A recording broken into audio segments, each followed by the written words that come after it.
नमस्कार दोस्तों, स्वागत है आपका हमारे YouTube चैनल पे। तो आज हम पढ़ेंगे कार्य एवं ऊर्जा के बारे में। तो देखिए, कार्य के बारे में। तो कार्य क्या होता है?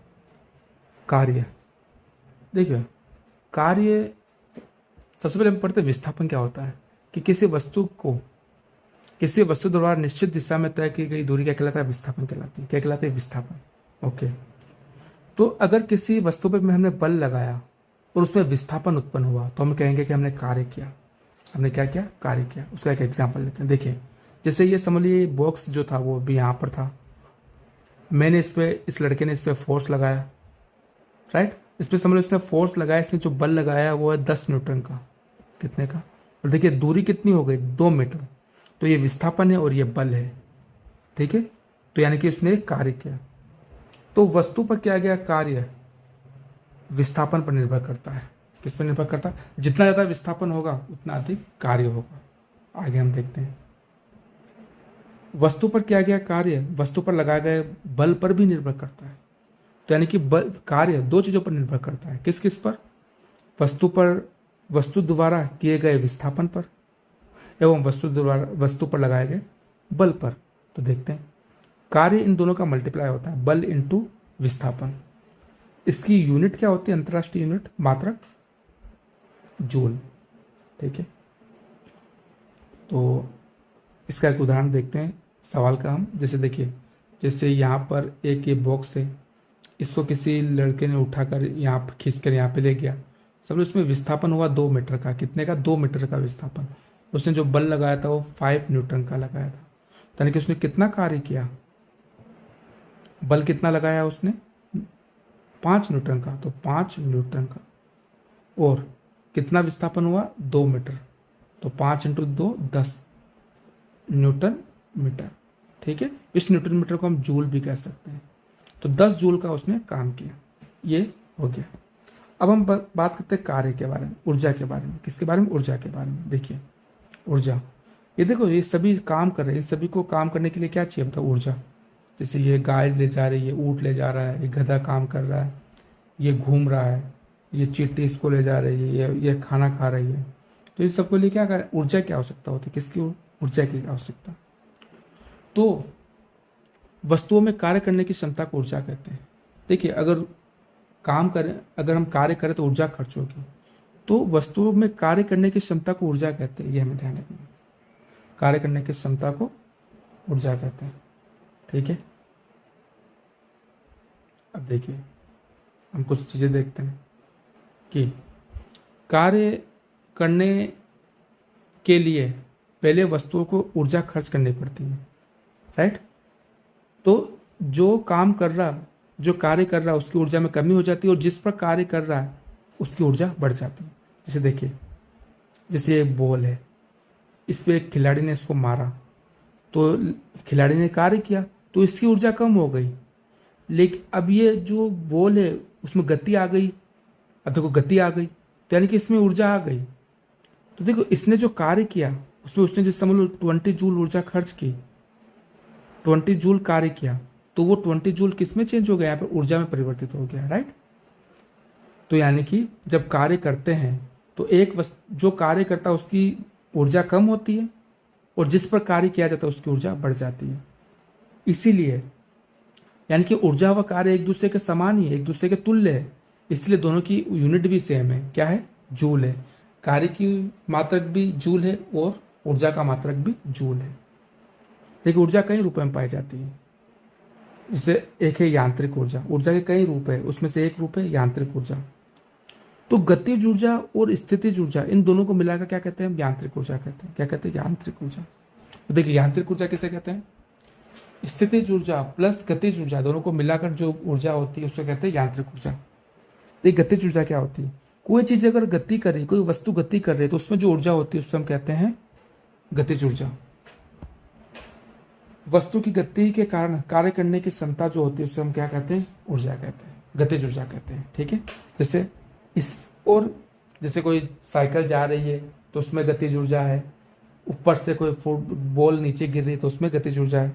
अब स्थितिज ऊर्जा क्या होती है? देखिए, जब किसी वस्तु की स्थिति या आकृति में परिवर्तन किया जाता है तब उसमें एक प्रकार की ऊर्जा संचित हो जाती है उसे हम स्थितिज ऊर्जा कहते हैं। जैसे देखिए, जैसे हम वो जो एग्जाम्पल देखते हैं, जैसे देखिए, जैसे ये घड़ी है, मैंने उसमें चाबी भर दी तो इस स्प्रिंग का आकार चेंज हो गया और इस स्प्रिंग में ऊर्जा एकत्रित हो गई, जिसको हम कहेंगे स्थितिज ऊर्जा।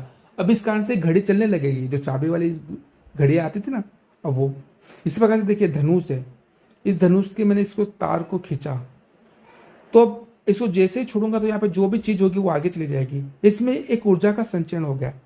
क्यों? क्योंकि मैंने इसकी स्थिति चेंज कर दी। तो ये ऊर्जा क्या कहलाती है? स्थितिज ऊर्जा। इस प्रकार से गुलेल में भी ऐसा ही है, ये डैम में भी ऐसा ही होता है, बांधों में भी ऐसा ही होता है। देखो बांधों में पानी को हम इकट्ठा कर लेते हैं, फिर जब छोड़ते हैं, ठीक है, तो बांध में कौन सी ऊर्जा इकट्ठी हो गई है? स्थितिज ऊर्जा। ओके, तो ये हमें ध्यान रखना। तो यांत्रिक ऊर्जा के दो रूप होते हैं। कौन से? एक तो स्थितिज ऊर्जा और एक गतिज ऊर्जा। ओके, अब देखो ऊर्जा के और भी रूप होते हैं, जैसे गति, उष्मा, प्रकाश, ये बहुत सारे होते हैं। तो हम देखते हैं सबके बारे में कुछ थोड़ा थोड़ा। यांत्रिक ऊर्जा अभी हमने देखी कि यांत्रिक ऊर्जा दो ऊर्जाओं का योग होती है, गतिज ऊर्जा और स्थितिज ऊर्जा। इनको हम यांत्रिक ऊर्जा कहते हैं। गतिज ऊर्जा गति के कारण होती है, स्थितिज ऊर्जा स्थिति के कारण होती है। ठीक है ना, ये सारे इसके एग्जाम्पल है, आप देख लेना।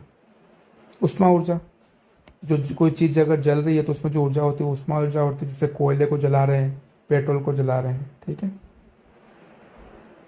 रासायनिक ऊर्जा, जो रसायन में जो ऊर्जा होती है, जैसे देखिए किसी पेट्रोल में जो ऊर्जा है वो कौन सी है? रासायनिक ऊर्जा है। ठीक है, बैटरी में ये सब।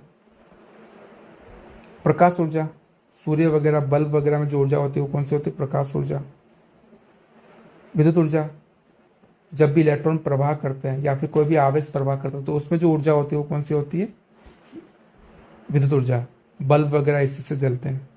चुंबकीय ऊर्जा, चुंबकीय क्षेत्र में जो ऊर्जा होती है उसको चुंबकीय ऊर्जा कहते हैं। ध्वनि ऊर्जा, ध्वनि के कारण जो होती है। परमाणु ऊर्जा, नाभिक के विखंडन से जो ऊर्जा उत्पन्न होती है उसको नाभिकीय परमाणु ऊर्जा कहते हैं। और देखो हम ऊर्जा का एक रूप से दूसरे रूप में बदल सकते हैं। कैसे?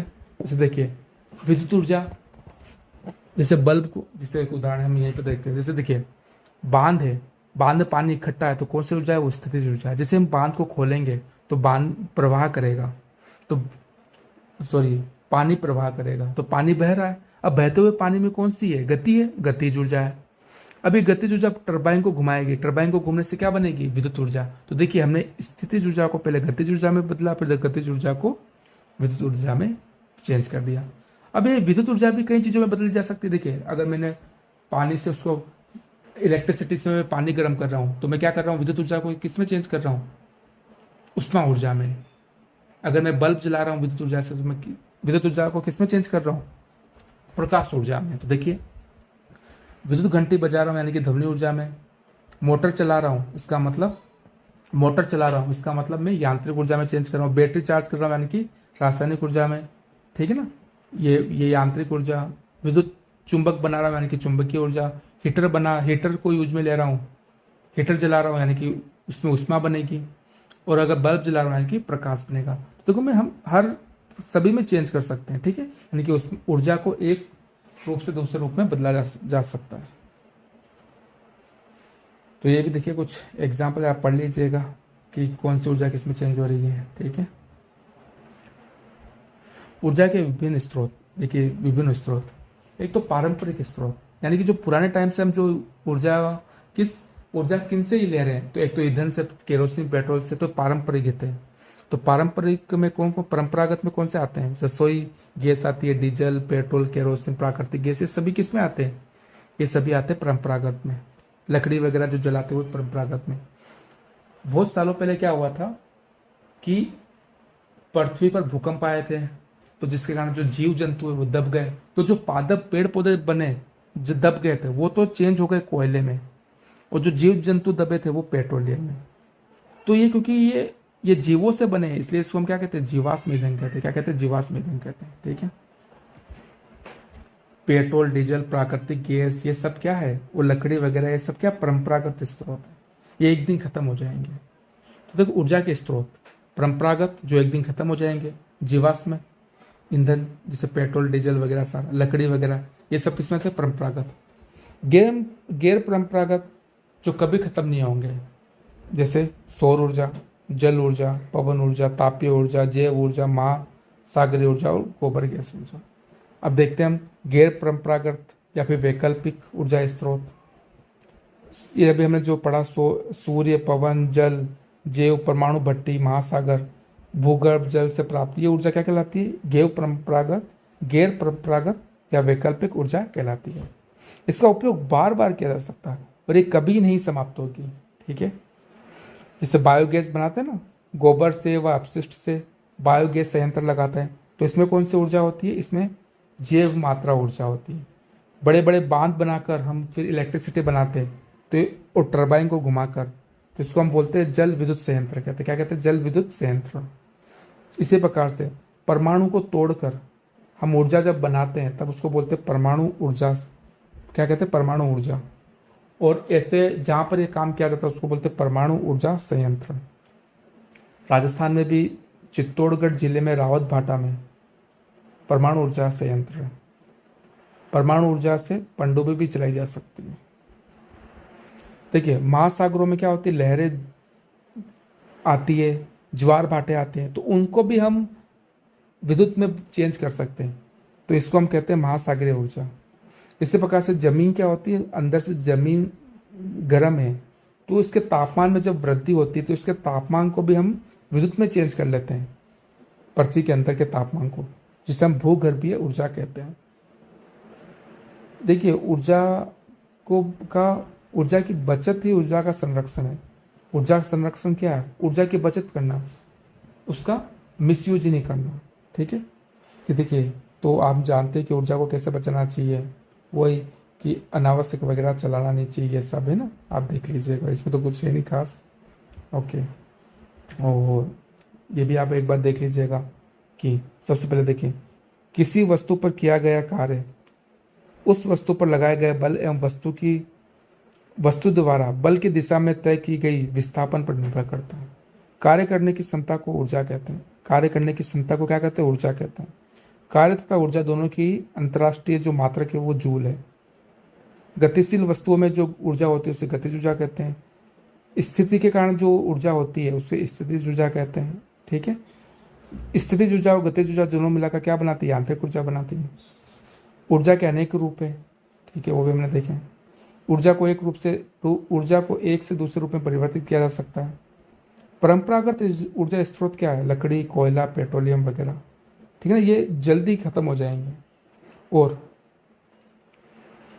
गैर परंपरागत कौन से है? जो कभी खत्म नहीं होंगे। ठीक है, और ऊर्जा संकट आने वाला है जल्दी, क्योंकि जितने भी परंपरागत ऊर्जा के जो स्रोत है वो खत्म हो जाएंगे, तो हमारे यहाँ पे क्या आ जाएगा? संकट आ जाएगा। इसलिए हमें इसको सोच समझ कर उपयोग में लेना चाहिए। तो आप देखते हैं, कार्य का मात्रक जूल। कार्य करने की क्षमता क्या कहलाती है? ऊर्जा कहलाती है। क्या कहलाती है? कार्य करने की क्षमता ऊर्जा कहलाती है। जीवाश्म ईंधन कौन सा है? पेट्रोल है, प्राकृतिक गैस भी है, डीजल भी, लकड़ी नहीं है। विद्युत ऊर्जा को अगर ध्वनि में चेंज कर दिया, किस में कर रहे हैं बताओ? विद्युत घंटे में। ठीक है, गति के कारण जो ऊर्जा होती है गतिज ऊर्जा। रबर को खींचने पर देखो उसकी आकृति चेंज हो गई, कौन सी ऊर्जा होगी उसमें? स्थितिज ऊर्जा।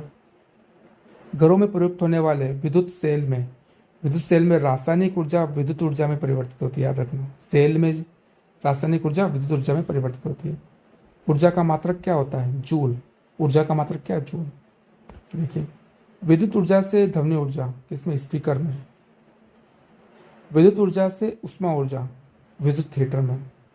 यांत्रिक ऊर्जा से विद्युत ऊर्जा डायनो में, जयंत्र में। प्रकाश ऊर्जा से विद्युत ऊर्जा सोलर सेल में। तो उम्मीद है आपको हमारा ये प्रयास पसंद आ रहा होगा। अगर पसंद आ रहा तो कृपया इसको लाइक कीजिए, अपने दोस्तों में इसको फैलाइए, देखिए, और हम आपके लिए फिर अच्छे से अच्छे और वीडियो लेके आएंगे। Thank you very much.